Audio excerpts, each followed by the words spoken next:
Let's go to Buffalo now, where Sean McDermott says Devin Singletary looks great entering the 2021 season. He's talking about him as the starting running back, which I think is encouraging for a lot of people. According to McDermott, he's got burst to him this year. Pass protection is on point, and every time he touches the ball, he makes something happen. Now, he really benefited with Zack Moss battling this hamstring injury that kept him out of practice, and this was earlier in training camp.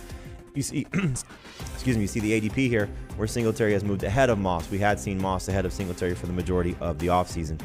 Heath, you've been a Singletary guy more so than Moss. I know at one point you reluctantly moved Moss ahead of Singletary, but you see here where the rankings are based on the projections.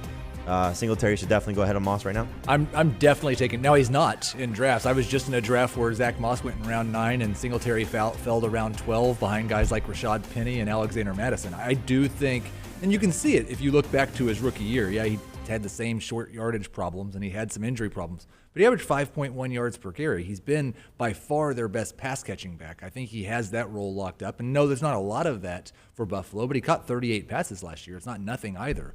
I think he has some sneaky RB2 potential if they would just go with him as the lead back. But the problem is that they go with Josh Allen as their lead on offense. This is a team that was in the bottom 5 in running back rush attempts per game last year, and there's going to be a split. We can talk badly about Zack Moss. He's still going to be involved in the run game. We saw it in the last preseason game where Zack Moss was playing, but he scored a touchdown. And he scored a touchdown. That's right. But even if he gets hurt, and he's been hurt a lot since he's been in the league, and even when he was in college, Matt Breida's there, and Breida will work with Singletary too. It's just the way that they run, and they don't lean on these running backs very much. So you've got to hope that if you've got Devin Singletary, that he gets 4 or 5 catches per game, maybe gets 6 or 7 carries per game. That's what you're drafting in round 12. It's running back depth and not somebody who can break out and be a big fantasy rusher. I will say this, the second half of his rookie year of 2019, they did kind of let him loose a little bit. We haven't seen it really with any other back, but he averaged 16 carries and almost 3 catches a game over the final 8 games and was on a 1,500-yard pace. So they did do that with Singletary for an 8-game stretch in 2019.